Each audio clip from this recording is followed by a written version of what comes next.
But welcome to this ninth webinar, KASB webinar, and today I'm delighted to have three very esteemed global experts on fintech and coming from all over the world. So we have Kaiser from UAE.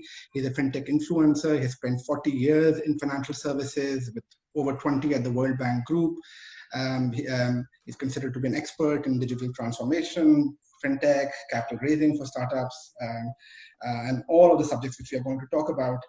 We have Yuval from SafeCharge. He's the managing director and head of acquiring of SafeCharge. He's based in Sofia. And Yuval is him, a friend. And Karim, Ahmad, who's the chief product officer of Paysafe. He's based out of London. Prior to that, he was at TSYS, a very large US company. And before that, he was a partner at Bain, one of the leading management consulting firms in the world. The premise, this recording of this webinar will be available on KASB's website, which is ksb.blog. And you can follow our research by downloading the K-Trade app. And we will also share the recording of this on our LinkedIn and Facebook pages. So people who join later can follow that. The reason why I wanted to reach out to you guys and get you on this panel was that fintech is a very hot topic in Pakistan. There has been a lot of interest for a while in line with what's happening in the rest of the world. But I think post-COVID, it has almost become a necessity. And there's a realization that adoption of technology is a necessity for making the financial system work.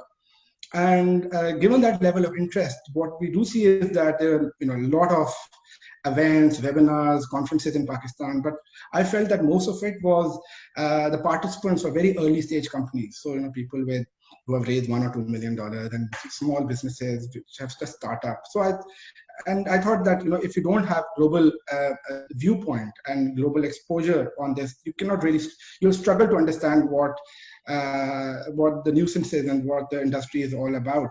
Just to put in perspective, for especially for our speakers here who might not be familiar with Pakistan that much, the e-commerce volumes in total in Pakistan are less than $1 billion. They are growing very quickly, especially because mobile phone penetration is increasing. So right now we have 60 million people who have access to mobile phones, and it's growing by 1 million per month. But e-commerce volumes are still very low. So, it's less than 1 billion. And, I think SafeCharge and Paysafe, I think for both of you, your volumes are in excess of 15 billion for the sake of SafeCharge. And I'm sure it would be something of multiple of that for Paysafe. So it's a small market, but it's growing, and the regulator is very keen to promote it because there's a realization that fintech is extremely important. So I thought I'll get people who have global exposure to talk about these topics. So Yuval, I'll start with you. Would be great if you can briefly tell us about SafeCharge's journey. And SafeCharge was listed on London Stock Exchange. It got acquired for $1 billion Canadian by Nuevi. So what is Nuevi SafeCharge? How much volumes do you do? What's your global footprint? So just so that what's your total revenue, if you can tell that, just so that people can get into context, what's the kind of scale we are talking about here. Absolutely. So a little bit of background on SafeCharge. We established the business in 2007 with offices across Europe, with Cyprus, Sofia, where I'm based, London, Amsterdam, Milan, and more. Up till 2012, we were mainly a gateway and risk management provider connecting between merchants out there across EU with the respectable acquiring bank such as WorldPay and Barclays and AIB and Elavon and many more. We have more than 35 of those in our network only in Europe and much more than that across the globe. And up till 2012, we were basically mainly focusing on that. As of 2012, under the PSD license in the PSD regulation in the EU, we've went after the payment institution license, later on expanded it into an EMI license. And with that, we've basically approached Visa, MasterCard, and all the rest of the card schemes, China UnionPay, American Express, JCB Discover, with the principal membership. once this was achieved after a long due diligence process, we basically maintain our proposition as a gateway and risk management provider, but also enhanced it into acquiring capabilities. You rightfully said up till in 2013, we've listed the business in London Stock Exchange, and a year ago, more or less, we've been acquired by Nuevi, Canadian corporation that very much compelling to the SafeCharge proposition. SafeCharge was all about digital, e-commerce, large corporate merchants. Nuevi was a lot about point of sale North America. So altogether, the two companies together, suddenly we are enjoying from a significant growth, not only by proposition, where suddenly we can offer point of sale and omni and e-com, but also North America with Europe, with LATAM, with APAC, covering the global. I cannot really detail the direct numbers as we are private, but I can definitely agree with the fact that we in excess of the numbers that you just mentioned. SafeCharge has went in the last couple of years into significant growth process, organically and non-organically. And we continue with this process now as under Nuevi company as well. So the growth rate are more than 20% a year, and we are continuing with both e-commerce and the point of sale. Thank you for that, Yuval, and I'll add on something which you missed, which is that SafeCharge is also about the first to bring WeChat payments to Europe, and you introduced that to Camden market. Cool. So you have a global footprint from Hong Kong to the US, and in the US, acquirers such as JP Morgan Chase is your acquiring partner. So more than 14 different offices from Shenzhen, Hong Kong, and Singapore in the east, all the way to North America, Montreal, Phoenix, and New York, throughout entire Europe, where we are covering both in terms of acquiring capabilities, alternative payment options such as WeChat and Alipay, but not only. We are also a very proud connector to Paysafe and their payment methods and many more, PayPal. The way we see it is that we basically partner with the merchant. The merchant wants more than just payment provider. He wants a payment partner. He wants someone that will be next to him, will advise how to increase conversion, how to penetrate new market. And this is what we are standing by. We are allowing, no matter where the merchant is targeting the user, we are enabling the user to pay with his own payment methods. Even Chinese that are coming into Europe, they would prefer to pay with WeChat and Alipay, as you mentioned, rather than any Visa or MasterCard card, unless it's in their preference. They will be able to transact as well. WeChat and Alipay indeed was a major transaction that we've made initially by adding online application into the in-store capability. So any user can actually transact in-store with WeChat and Alipay. We are now in Heathrow airports. We are now with Camden Market. We are now with the majority of the luxury goods, all the locations where the user wants to use it. Great. Thank you, Yuval. And you mentioned Paysafe, so we'll move on to Karim. Karim, Paysafe also was a listed company on London Stock Exchange, got acquired for almost $3 billion, if I'm not mistaken, by Blackstone and CVC. And it was a great story on the capital markets, the way the stock moved from 50 million market cap company to a 3 billion market cap company. And one of the, you guys own one of the largest mobile wallet, which is a payment method, Skrill, Paysafe card, but also as an acquiring business. It's a significant global business now. Can you tell us a bit more about Paysafe? Well, you did such a good job of the summary. Not much to add. I'll put a little bit of color around it. We have publicly cited numbers of over $100 billion of processed transaction volume for the company globally. And we've also published numbers of about 15 million consumers, active consumers of our payment products. So Skrill, Neteller, Paysafe card, other brands that we trade under. So we're one of those companies that have the benefit of seeing both consumer and B2B traffic, and we actually learn a lot from that. In addition to that, we've really taken a position of competing in what we think of as specialty markets. So markets where either because of risk or because of regulation, there's extra friction in the consumer or the merchant journey. And we pride ourselves in our ability for our products and our services to solve that friction. So we're very aggressively now pursuing, the online gaming market, for example, with the proliferation of video games. We're aggressively pursuing the crypto trading market. We launched crypto trading within Skrill last year. Now that's been a huge growth area for us. We're aggressively pursuing cross-border remittance and cross-border money movement in general, because we see both from a price and regulatory controls perspective, a lot of opportunity in those markets. So yeah, it's a company that, as you said, was taken public at the end of 2017. So we're now finished up 2 years under private ownership. And it's been a sort of an interesting journey, just because of the amount of opportunity we're seeing with the rapid evolution of regulation across the globe. Secondly, we're seeing a ton of interest in APAC markets, in Latin America, markets which have traditionally suffered from capital controls, lack of access to international markets, cross-border e-commerce. So we're seeing a lot of opportunity around enabling e-commerce, but also enabling last mile payouts, for example, for customers. And we're seeing a tremendous amount of interest in the digital wallet product, just because it provides functionality that a lot of end users can benefit from.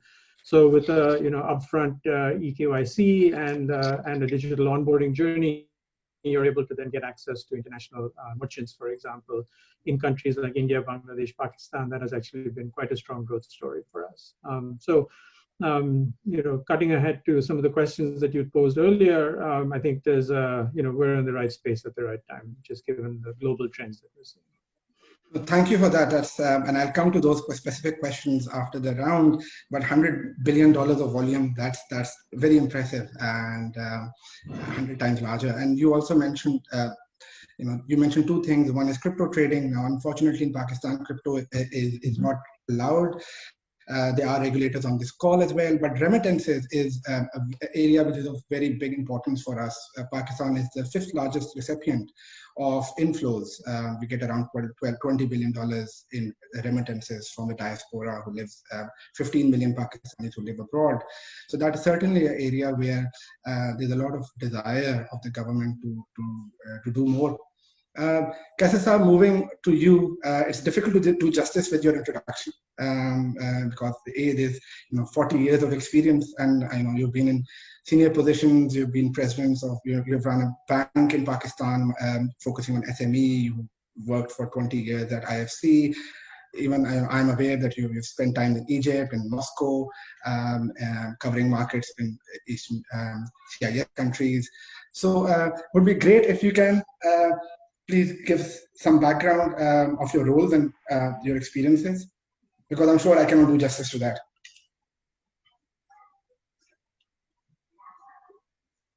Eamon, you need to unmute. Okay, thank you. Muted now. Well, first of all, let me just add my appreciation for organizing this. I think it's an excellent way to exchange views and knowledge from this platform. So thanks a lot, KASB and Ali Farid and your team for that. And just coming back, to your initial remark, because since you, from what I understand, are focusing on the Pakistani market, and want this exchange to benefit the players there. So let me also focus on that area. And starting by saying that I don't really think that the reason the market there is not growing at the pace it should be is that there's no awareness of what's happening globally. Of course, there's a lot of awareness. What the issues are similar to the issues faced by any country in the world when this fintech, banking, or let's say the appearance of fintech on the financial landscape came about 5, 6, 7 years ago, and this love-hate relationship started. So the journey that evolved is similar to what is happening in Pakistan. And that journey obviously entailed the fear initially, and we all know that. I mean, I'm just at the sake of being repetitive. We had Fintech 1 when realizing that there was a gap in the financial services or banking services market, technology platforms appeared. And obviously that sent, waves of concern and maybe waves of hope among many that, now there'll be better offering of banking and financial services. But the market was quick to realize that these small platforms on their own will not be able to reach out to where, the real pain points are in terms of the accessibility to both banking and financial services. And therefore, they would need to leverage existing, well, let's say databases or institutions which had those databases or relationships. And hence Fintech 2 was born. So this is the reason I'm saying that is just to show how this has evolved. And Fintech 2 was the realization by both the fintechs and the large financial institutions, let's say the banks, that they need to work together. And the reason they need to do that is because one has the technology and the other has the depth of knowledge in terms of banking and finance, and also the data and the client relationships. So that's where we are today. Now, having said that, the other issue obviously in scaling of financial technology platforms is the regulatory framework that has to be wrapped around it. This is the financial sector, it's the banking sector, and we have regulators here attending. And it's a very delicate issue for regulators to be able to allow quicker access to services which one has to be very responsible in offering to clients, and if you talk about the general public. So this balance, and the other thing which I want to mention right here is regulatory frameworks are always catching up with innovation. So you will never have innovation in an environment where you have a perfect regulatory system. It doesn't happen. I mean, not just that, even, as the SME frameworks evolve, all that. You don't have that. So for a time, the fintechs will have to work in an unregulated environment. And the regulators need to keep an eye on how this unregulated platform is going to behave in terms of the way they offer services. So that has been a big setback for fintechs generally. So I'm not talking about payments or KYC, I'm just talking about the financial technology platforms. Setback because there has been a lot of irresponsible behavior by many of these technology platforms, which set the regulators to rethink how much deregulation or how much favorable regulatory framework can be wrapped around these technology platforms. So the onus is on both the innovators, the fintech platforms, and the regulators. The issue here is to find a happy medium. And that happy medium only would come in when the regulators are comfortable and the ability of fintechs to deliver on their promises is there. So it's not just customer experience, but it's the back end as well, which enhances that customer experience. So that we've not seen in many jurisdictions. So I'm not just talking about Pakistan right now.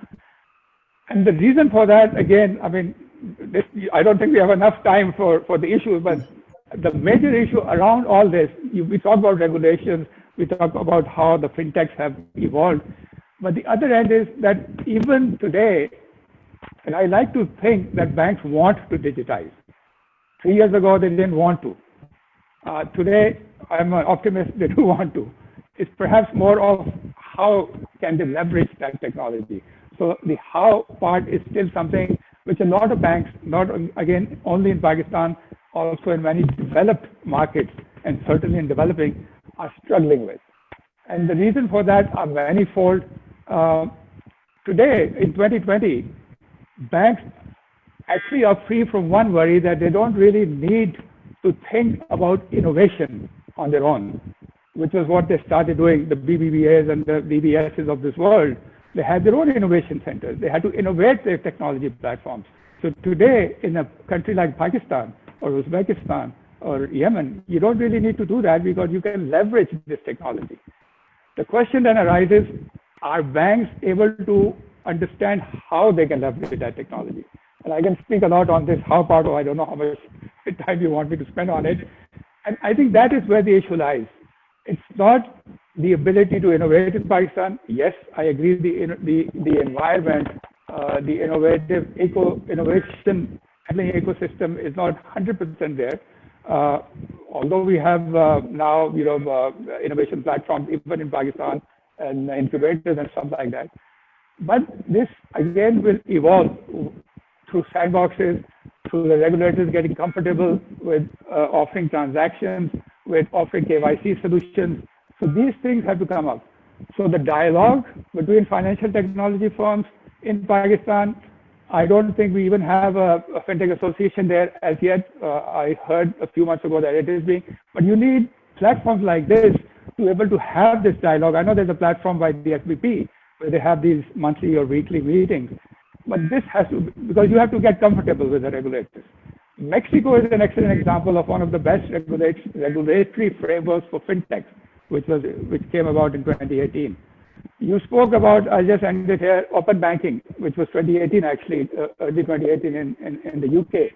So banks in the UK also struggled. This was the hub of fintech innovation, right? The UK, they were the first to embrace fintech and to create regulatory frameworks.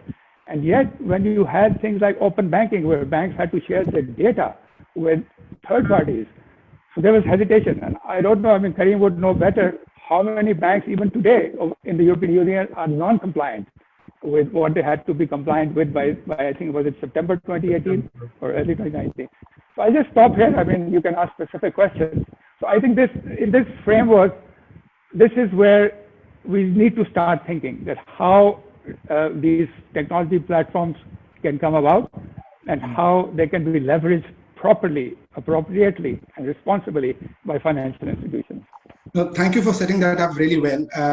And as you said that, Yuval, moving to you, as Kasim said that fintech initially was seen as with suspicion by larger banks, but in the 2.0 stage, the cooperation started. And thirdly, what he pointed out was that the regulation is an issue because you almost have to allow in a perfectly regulated world, it cannot happen. And innovation cannot happen, almost by definition. And that reminds me of what we saw in Europe, that there were certain regions which were more, where the regulator was slightly more bureaucratic, but what was good was that there's certain jurisdictions which were more cooperative, and then London, UK being one, Cyprus being another. So what we saw was that a lot of fintech companies, they got the licenses out of those geographies, which were more favorable geographies, and they used those jurisdictions to do business all over Europe. So I suppose that helped Europe in solving that problem of how to deal with the regulator. And then the other regulators caught up. But from you, I would love to, because you have been in a journey where you started off as a small company, and now you're a multi-billion-dollar company, and you have operations all over the world, and you deal with regulators and banks. How have you seen their behavior change? And which are the geographies where the regulators are more comfortable and the banks are more comfortable with dealing with fintech? And why are they more comfortable? Is that because there were no bad actors over there, so their experiences are much better, or do you think there's something else which is different? Thank you. I actually think that wherever the regulation is already in place, it actually makes, on one hand, some sort of restrictions on fintechs, and they must obey certain rules. But on the other hand, it makes it much easier for fintechs to operate and to bring the innovation in place. Actually, when you're comparing what's going on now in Europe, where you have the PSD2, and practically with one license, then you can passport it across the entire EU, you are actually able to bring this innovation into each one of those geographies. When we are doing the same practice now in LATAM or in APAC, you actually have to go country by country, completely different framework, completely different regulation, completely different license. In some location, you might find yourself with also some sort of burden on your HR perspective or your resources, because you have to duplicate all of your KYC, AML teams to each one of those countries. So actually the practice of, in Europe, what I believe is that the regulation brought some order in place and brought some freedom for companies like ourselves, for fintechs to bring the innovation into practice. And what is innovation actually in fintech? It's actually making the journey of payment easier, smoother, sometimes safer to the consumer. When you're looking at all of those taxi apps, for example, if you go with Uber or Get Taxi or any other, what they brought to the environment or to the industry is actually a situation where a user doesn't have to go with cash on him. He doesn't have to carry the cash. He can go all across EU and pay with the same phone, with the same application. He doesn't have to worry about currencies. He doesn't have to worry about the driver doesn't have to worry about AML or KYC, and the same you can see across the board with all of those applications and innovation that came from merchant perspective in order to serve better the user. I feel that those types of innovation in a way also pushed the regulation into a place where they try to ease the fintechs and trying to cooperate with the fintech rather than just compete. We see it in Europe greatly. If you mentioned earlier Visa and MasterCard, I believe that these days they are all about innovation, all about fintech. They are trying to support the fintech.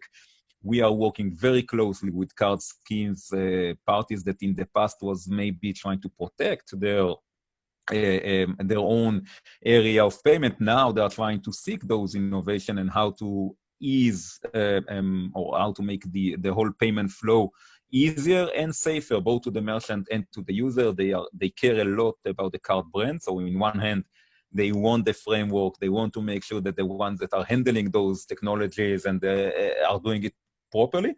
But on the other hand, they are supporting the businesses to bring more innovation. So in Europe, I can definitely see that the PSD brought some order and allowed the fintech to flourish. We see it's now happening also, as mentioned rightfully, in Mexico, where we are holder of a license as well. It helped us a lot to penetrate, to bring all the KYC and the know-how that we have from Europe into Mexico and try to bring the edge on risk management, on how to accept higher, convert better in transaction, all of those technologies that we are replicating now across the world in APAC or in LATAM.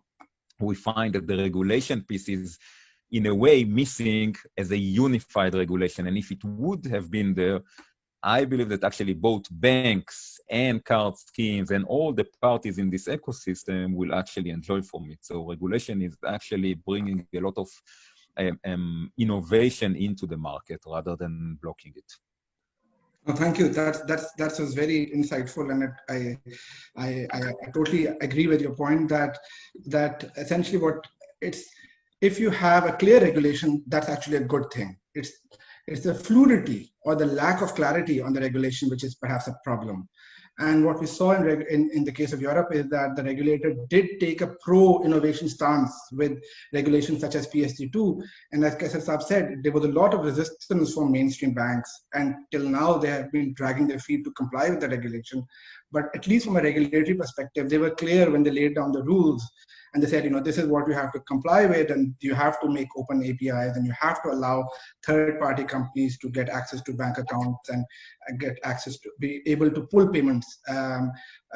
So that's I think your point is a very valid point, that the clarity of regulation. And the second thing is the consistency of regulation across different countries. I face that problem. For example, I was applying we had an application pending with SECP for a commodity trading license, and I was asked for a work experience letter. Now in UK, we don't have such a thing, but because I've been in regulated roles, the UK FCA's registry has all my experience.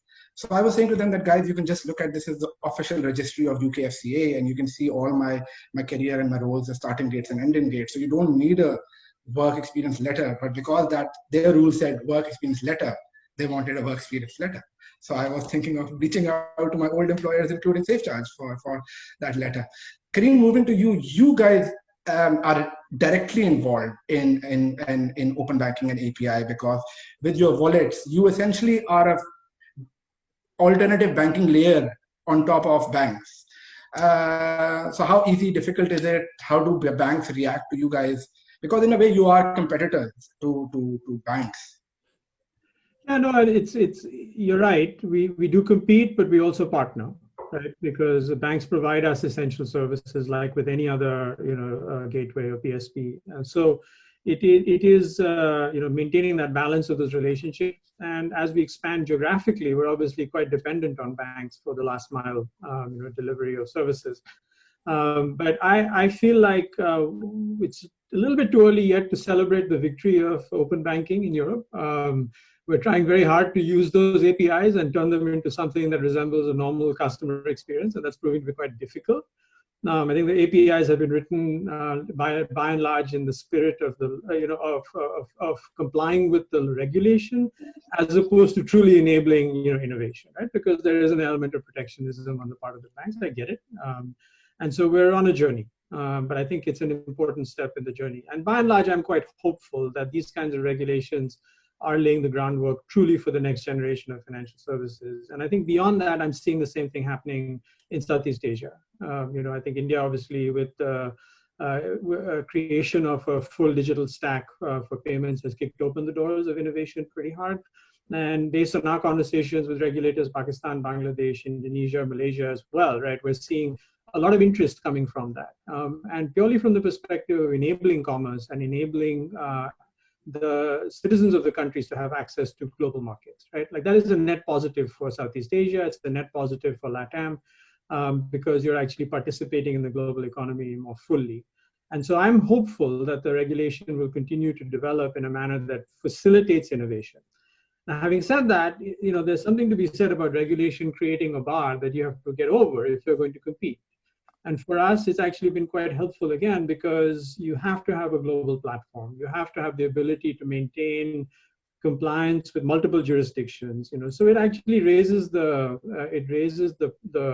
price of entry, if you will, into the markets that we're playing in. So as a progressive, well-funded, sort of aggressive company, I don't mind it.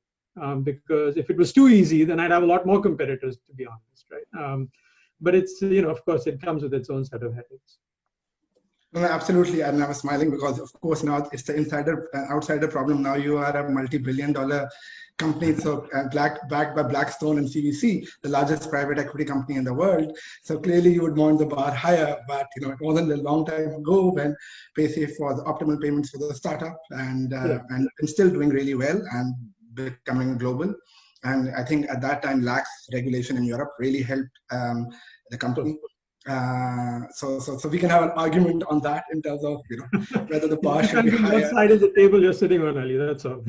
But I think in the case of Pakistan, what we see generally, and this is not for financial services, and I'm sure this is true for most emerging markets, is that regulatory bar of business is high for every sector, which is why typically the top 5 companies would have 50% market share, whichever industry you pick, whether it's cement or whether it's banking or whether it's, you just name it, there will be concentration on the top.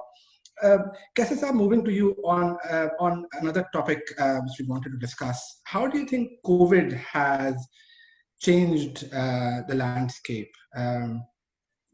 Do you see greater acceleration in the industry? So yeah, I think you've used the word I used in my last article, and definitely, just the platform we're using is proof of that we have been catapulted actually into the digital era. Some wanting to do it, some not wanting to do it. Some like doing it, some were resisting it, but we all are in it together. So definitely the interest and the thought being given to digitizing, coming back to our banking and finance sector, is much more than it was, let's say, 4 months ago. So banks are really and seriously clamoring now to make sure that they're not left behind in leveraging the technology platforms that are needed.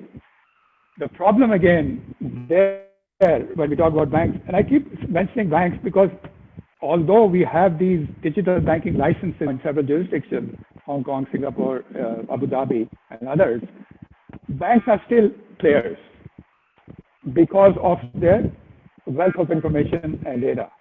It won't last for long. I mean, once, the fintechs have already discovered how to leverage that, and they'll probably get on with their regulatory frameworks also once these licenses are issued.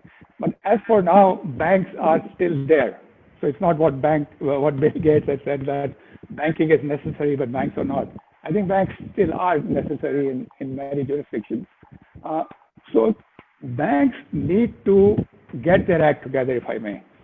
In terms of strategizing this journey, I think that word was used also, but this is a journey. So it's not just about an app or a customer experience. It's about how are you able to leverage technology to better deliver your services and products that you are offering now in a manner which the market demands. And we know the changing, demands from the market. It's coming, it's been there for the last several years. So this basically is an issue, and banks have now started, I think, spending more time, if you may, in terms of senior management time and board time in, I won't say even strategizing at this stage, but firefighting and say, why don't we have a KYC solution? Why don't we have a transaction platform for payments? Which is the wrong way to do it, by the way. The right way to do it is, it depends on what segment of the market that bank is targeting, which jurisdiction that bank is in terms of the country it operates in, what is the size of the bank, and so on and so forth. That's what determines whether they need a KYC or they need a credit risk assessment or they need a upfront customer experience technology platform. At the end of the day, at the end of the journey, they will need all of this. But the strategy will tell them what they need now so that this journey can continue. And just quickly on regulatory frameworks, because actually that's a big pain point, and just to Yuval's and Karim's point. So there's a lot of things happening in terms of integrating the regulatory framework. So ADGM, again, I mentioned, and the Monetary Authority of Singapore and Bahrain have come together, and EPIN, right, the platform, the fintech platform, have come together to see how they can streamline this regulatory framework. Because a lot of this depend on the regulatory framework. And let me also qualify that regulators are in no way hindering, because regulators want to enhance the fluidity of the market, especially in a country like Pakistan, where there's huge unbanked population. The regulator would want funding and banking to flow to that. Their only concern is, will it pose a systemic risk to the entire system? So because of that, will the big banks fail? Will there be a collapse? So that is their concern. And the only way to mitigate it, as was done in the UK, as was done in Mexico, as is being done in many other countries, is this dialogue which I said. Because more often than not, and I think SPP will be the first to admit that, and most regulators are, the regulators are not really well clued into what is this platform going to do for the banking sector. So there has to be someone who has to tell them how this fits in to their grand plan of financial inclusion. This has to be explained and put into that roadmap, if you may, of how the central bank in Pakistan wants to have financial inclusion. So if that is explained, you will have the regulatory support that is needed. And then obviously you get into reg tech also, so they have ways in which they can enhance their own capacity or capability to enforce whatever regulations there are. So these things have to happen, and all of these have to happen in tandem. So it's not you have the regulations, then you have the innovation, then you have the banks coming in. It doesn't happen that way. It will go on. And just lastly, because my favorite topic these days is responsibility, and that's why I touched upon that. And I think you even have a question on it, but let me preempt that, is because if you behave irresponsibly, if what we told the regulators our algorithm is able to do for reaching deeper into the unbanked market doesn't do that, or it reaches into the unbanked market in a way where the losses are 20% and there's huge debt on the shoulders of these poor or unbanked people, then the state bank will bring in a regulation will stifle the innovation. So the responsibility of ensuring a favorable regulatory framework lies on the innovators themselves as well. And sorry to say, I mean, we've spoken about that a lot, Ali. Facebook led the way in this. And because of that, we see regulators coming on very hard now. So today you speak with a regulator and say, we have this X platform for onboarding clients without ever meeting them. They say, yeah, okay, hang on. We've heard that before. And this is what happened. So these things should not happen. And that's a lot of what I'm doing in the last year or so. And you know that quite well. No, absolutely, that's all very interesting points, and you're totally right that that there needs to be a dialogue between the regulator and the fintech companies, and which was the purpose of this webinar, because I feel that almost by definition a regulator spends more time talking to the banks, and hence the banks have the ear of the regulator. And as we have seen in the case of Europe, the banks were not particularly keen with regulations such as open banking and allowing third parties to come and access. So the regulator is talking more to the banks, then they are bound to get biased views. And the other fintech companies in Pakistan are just so small to really give some kind of strong opinion or global expertise to the regulator. Hence this forum. And you're totally right that this issue is, of course, not Pakistan specific. In fact, in the case of the issue of harmonization of regulation is not a Pakistan specific issue. As Yuval mentioned, this is a problem which he faces in all of Asian markets as well as Latin America. And even in the case of US, which is one of the largest markets, if I move from UK to the US, despite my credit rating and despite my my credit worthiness, I won't be able to get a credit card in the US, because the banks will say we don't recognize the credit rating of the UK agencies. So this problem of localization exists everywhere. And I think that's why fintech is so powerful, especially payments processing is so powerful, because payments were always global. They were always cross-border. That was the business of SafeCharge. That was the business of Paysafe for enabling cross-border payments. So Yuval, on that point of competing with banks and also working with banks, SafeCharge at one point, Barclays, for example, was your competitor, right? Because they also had a payment processing business. They also worked with you. How difficult was it to manage both the relationships where at one stage you're competing with them and on the other hand you're working with them? And you have the same relationship with Visa and MasterCard, because MasterCard owned DataCash and Visa owned CyberSource. So how did this change? How did they become friendlier and cooperative? So I think that in the industry, the word competition is the most frequently used. On one hand, you might be competing. On the other hand, you might be cooperating with banks, with card schemes across the board. I think that the concept has changed dramatically in the last couple of years.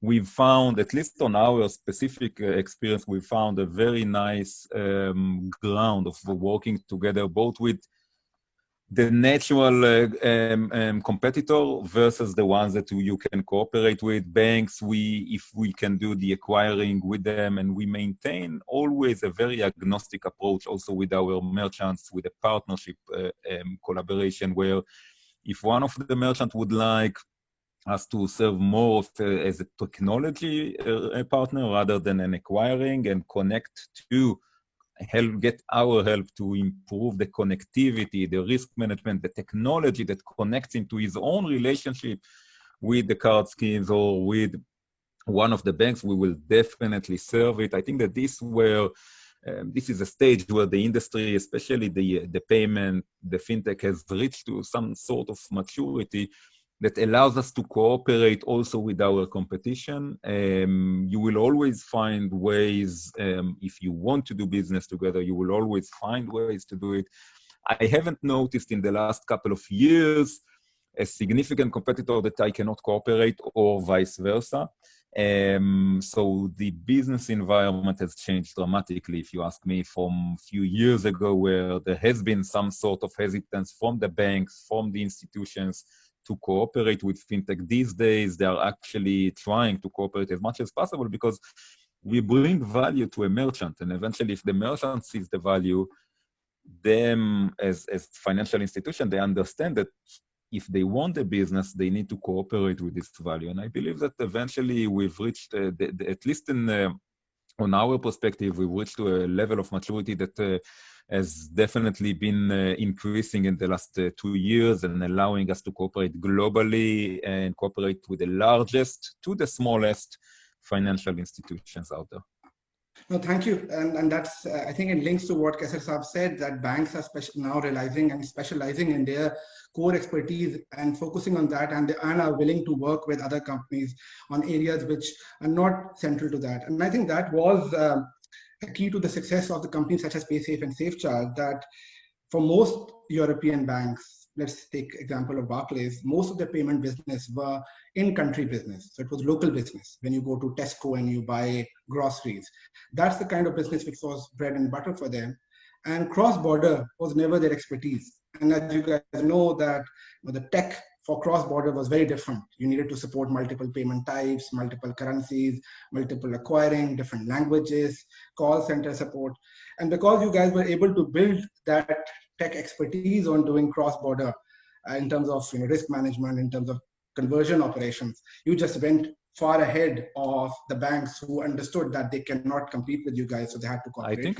I think if I may add, I think it's more than just that. I think that the legacy financial institution that out there, they recognize that we bring additional value. If I link it to the COVID just for a second, what basically we were trying to help the point of sale, the smaller businesses suffered the greatest, right? And going out there and establishing an e-commerce site that will allow you to sell and to use the fact that now there is a social distancing and you cannot sell face-to-face is an issue that Barclays Bank or Visa or MasterCard will probably find difficulties in doing it very quickly and very efficiently. What we've done is we've brought the partners out there that created a platform for a quick onboarding, quick website enablement that took those small businesses that now cannot transact offline and allow them to transact online. And those types of cooperation are visible also from the financial institution. We bring some sort of a value that if we will not be, we as a fintech company, if we will not be there, it will be difficult for the businesses and for those financial institutions to serve. And I believe that there is a significant understanding that there is cooperation to be made here in order to contribute to the overall ecosystem. Great. So time to market has become critical, as you said, like because of COVID now, this is a necessity. Karim, final round of questions for everybody, and then we will open up for Q&A. Where do you see the opportunities in the market? And you can probably combine the COVID comment on it as well. Yeah, no, I think COVID's obviously accelerated this digitization trend. For us, the cross-border is a very important set of opportunities because we're seeing more and more pull from countries that have typically not been in the mainstream of e-commerce to now join that mainstream, right? And so 2 examples, one, just what Amazon is doing in terms of enabling local participants in the marketplace, and not just Amazon, but all of the big marketplace players, right? I think that's a terrific example. But that comes with a whole set of different problems, right? You've got to be able to onboard sellers. You've got to be able to ensure regulatory compliance around who those people are. You've got to be able to get funds back to them. You've got to be able to handle customer engagement and so forth. So I think cross-border is going to continue to be important. We have a lot of energy around digital ledger technologies and the implications of that for cross-border as an enabling technology. But we're also watching the progression of crypto and towards being a mainstream medium for value exchange, right? In a variety of use cases. Right now, it's largely around speculation, but I suspect that'll change. In the institutional world, is already changing. So I think that's the second one. The third one for us is RegTech. We see a huge opportunity to solve using a truly global sort of flexible platform, a lot of the regulatory and compliance challenges that both merchants face as well as consumers are facing. And so we're investing a huge amount in KYC, AML, PEP and sanction screening, blacklisting, safe listing, et cetera, to be able to meet the regulatory challenges in the different markets that we have footprint in, but also in order to ensure that we're not, we're not just protecting our business, but we're able to then eventually offer that as a service. So just to give you a flavor of some of the things that we're going after. Thank you. Kaiser Saab, your views on where do you see the opportunities, and Eamon, you'll have to unmute him. Okay, I'm unmuted. Yes. I am, right? Look, there are several opportunities. Let me start by saying that the payment space and transaction space is saturated. There are a lot of companies there. This was the low-hanging fruit, of course. I know it's a major stream of revenue for financial institutions, and that's why it was targeted. So moving from payments now, because we're looking at the entire ecosystem. And then also for countries like Pakistan and others like Pakistan, whose focus is mostly on financial inclusion. And that's the purpose of leveraging this technology, promoting entrepreneurship, helping small businesses. The opportunity lies, I think, going forward, is the ability to analyze the data sets that are available now because of these platforms and getting insights from that, which is still not happening.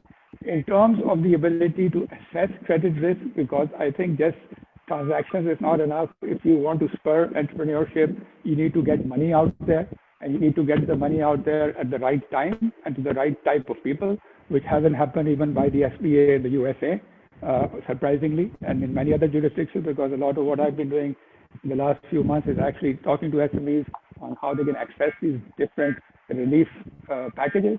Not many have been able to access it. If technology was available to quickly provide insights into the type of borrowers or the type of SMEs, it would have been easier. So I think that's something which needs to happen, even based out of the transactions, and I'm sure they're already doing it, the point of sales machines, and how do you derive data and analyze it and get the right insight. So I think that's where the emphasis is, the right insight. And the right insights depend on those algorithms, which don't have to be biased. So that's going to happen. Because of the supply chains disruption, I think I wrote about that also a few months ago. I think a lot of development is already happening, and I think the way forward on blockchain technology, how to enable these transactions, but mostly trade finance transactions using that platform. So I think that's the way forward. And again, coming back to financial inclusion, more platforms on KYC, and especially in countries like Pakistan, and again, there are a few others which have a national database of all citizens. I don't think that should be a big issue in terms of being able to plug their data in and making an assessment of the risk of onboarding someone. Because unless that's done, we're not going to capture a lot of small businesses into the formal net that everyone is hoping to do.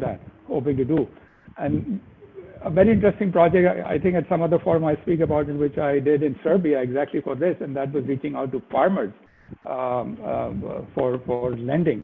So you have to be very specific.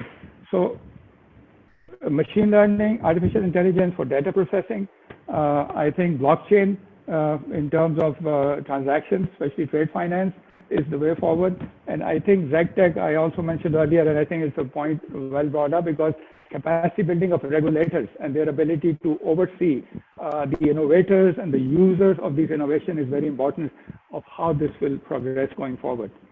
So again, I'll stop there. Thank you, Yuval. Moving to you, and also adding another angle to this answer, can you also highlight, in terms of opportunities, which geographies are you seeing the strongest growth in? Because you're global, so somebody mentioned Mexico earlier. Is that the best top opportunity you see, or which geographies are also the highest opportunity? So honestly, I think first of all, I will echo my colleagues, and I will completely agree on the KYC, on digitalizing your products and the businesses.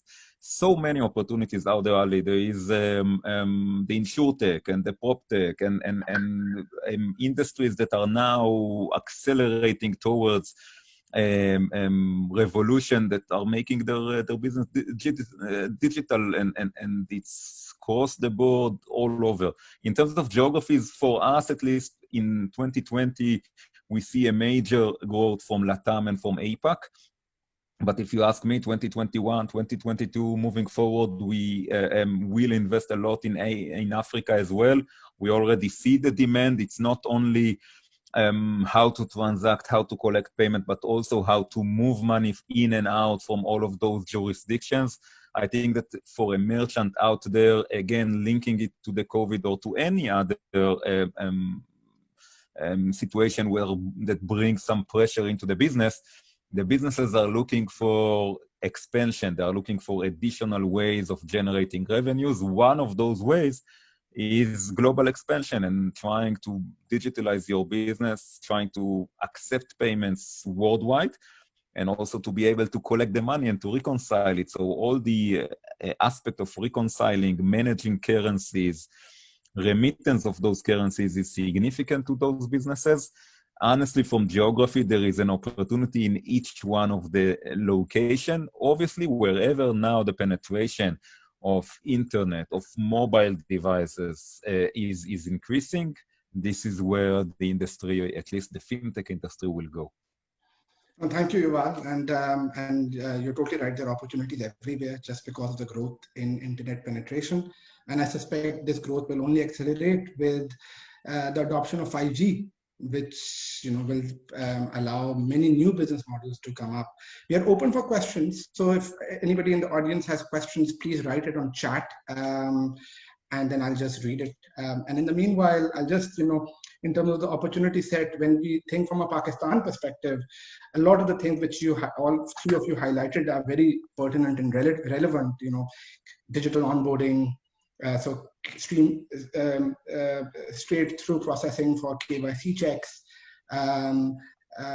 anything related to RegTech because of Pakistan's dealing with FATF and improving the compliance layer on top of it, remittances, bringing money easily at lower cost and seamlessly, payments for the freelancers who work there. PayPal doesn't work in Pakistan, so the freelance community struggles to get paid. B2C payment has been solved, but B2B payment is a very big pain point. And I would have liked Hank Oberoi to be on this panel, but I thought it was too early for him because he's based in New York and it would have been 7 o'clock his time. So maybe that's a B2B payment, I think, is a big area which needs to be solved. So there are a lot of opportunities in the case of Pakistan. I'm not getting any questions right now, so I will just ask the first question. Karim and Kaiser, you mentioned about Mexico, and you said that it's doing a phenomenal job in terms of opening up and improving the regulation. Can you provide us some more color in terms of what are the good things which are happening over there, which might be an example for Pakistan? Well, I think Yuval can probably add more value there since he's operating there already. But they were, after a lot of deliberations with innovators and with thought leaders, they came up with regulatory frameworks for, I think it's called money operators, Yuval. Yes. Payment service companies or money operators. So that's what the license is about. And based on that license, they're able to do several things under a regulatory framework. And I let Yuval actually talk about it more because he's actually working in it. I had the opportunity to work on that when it was being drafted back in 2018 in LAC. But just quickly, since I'm on it, I just wanted to also mention one thing, that we are going to see a lot of consolidation of fintechs themselves also. So it's not a partnership of banks and fintechs, it's also going to be a lot of partnerships of fintechs themselves, because there are several, right? I mean, even in the areas I mentioned, there are several which are trying to evolve, and obviously not all of them will be successful. I think Yuval is absolutely right. To be successful, you need to be able to scale. And to be able to scale, you need to be able to have these relationships and the ability to leverage those relationships, which are all very important. No, absolutely. Consolidation.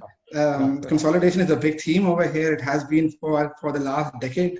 In the US, we have seen the creation of $40-50 billion market cap companies from consolidation. In Europe, in fact, both the companies on the panel have been created have seen and driven and have been created by consolidation. I mentioned earlier, Paysafe in 2013 was a 50 million market cap company. Now, probably when they list, it will probably be more than 10 billion. And it has been consolidated. It has, and similarly, SafeCharge. Now it's a global company out of Canada, backed by the Canadian Pension Fund, all driven by consolidation. So you're totally right, especially in the case of Pakistan. I think that's extremely important, that we see a lot of startups raising 1 million, 2 million, but until somebody comes and consolidates it, it won't be material for either for them, neither for their shareholders. So we have a question, and I'll move to that. that fintech may have the technological edge, but banks do hold the customer database. How would you like to see the collaboration coming between the banks and fintech? So we spoke about, all three of you spoke about that in terms of, banks having the customers and fintech having the tech. So the collaboration, the rules of collaboration on that, who drives that? The fintech, the banks? Any comments from? I can start just by saying that first of all, I believe that these days, and we see, I believe that Karim will be better explaining that than me, but we see also the user base already with the fintech in many of the cases, not all of them, but in many of the cases, especially in a case like Paysafe and many more. But more than that, I believe that even if the database or the user base is within the possession of the banks, they are still seeking good ways of monetizing it and using it properly and bringing the value to those users. And this is where the fintech are coming in. So the cooperation is still, and it doesn't matter who will hold the data, the cooperation is still needed if you want to bring a real value and not just maintain the industry as it used to be. Karim? Yeah, no, I would echo that, and I think it's less about sort of one disrupting the other or the other sort of in terms of fintech sort of taking over the world, or in fact banks blocking fintechs. I think the name of the game now, particularly in payments, is really opening up your platform and recognizing what your core business is that you want to serve, but also where a partnership can actually help you expand your business, right? So we're seeing a lot of banks, trying to get to more open platforms, and they're importing third-party products because they're just not as good as building them, right? So I think that in that partnership, you're serving the customer better, and you're creating more synergy between the participants of the partners. No, absolutely. I totally agree that data, as in everybody has data, and there are data brokers as well who aggregate it and sell it, and it's for pennies. So I think that those days of banks acting as gatekeepers of data are gone, because now they have realized that it generates no value unless it is monetized. And as Yuval said earlier, when we were discussing good, and he said, what's a good outcome? And the good outcome is making payments seamless for customers. So in the case of, if you take the UK, Revolut, you can open a bank account in Revolut with 24 clicks, and you need less than probably 2 clicks to make a transaction on it, versus a pain point to deal with my main bank account, which is HSBC. They've improved, but it's still a pain point. So banks have realized that competition will just drive customers to the better user experience if they don't change. So I think that realization is really important. And I think that realization has already come in the case of Europe. And we've already seen fintech companies become bigger than banks in terms of the volumes which they are processing. I think like 100 billion volume which Paysafe is processing must be larger than most banks, at least on the online acquiring side. Yeah, no, I mean, I think it depends on which geography you're talking about, but and plus it's less about volume, right? It's about the depth of the relationship with the customer, because being a wholesale processor is also not an easy way to make a living any longer, right? Because you don't get paid.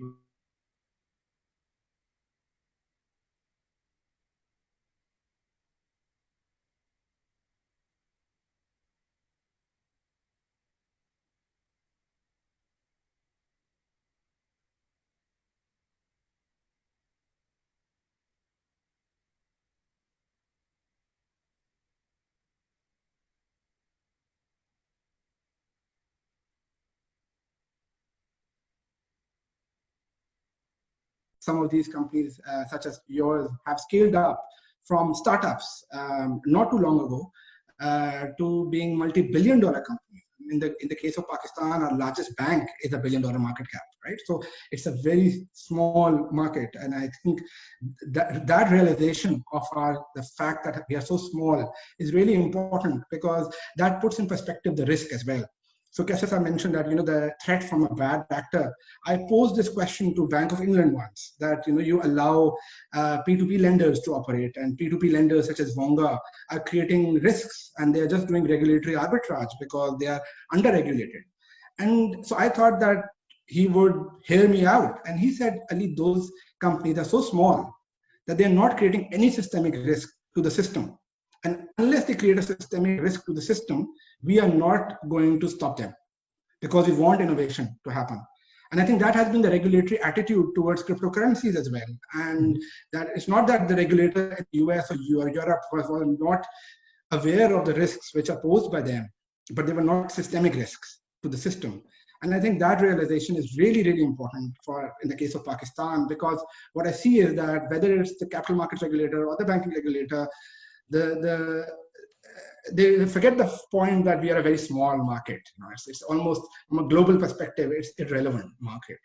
And if I say to Paysafe or SafeCharge that why don't you invest in Pakistan, and I tell you the total market size is $1 billion, I think I will struggle to convince you to make the case of entering. So I think that realization is really important, that we are small, and in order to grow, you really need to allow mistakes, and you need to allow collaboration.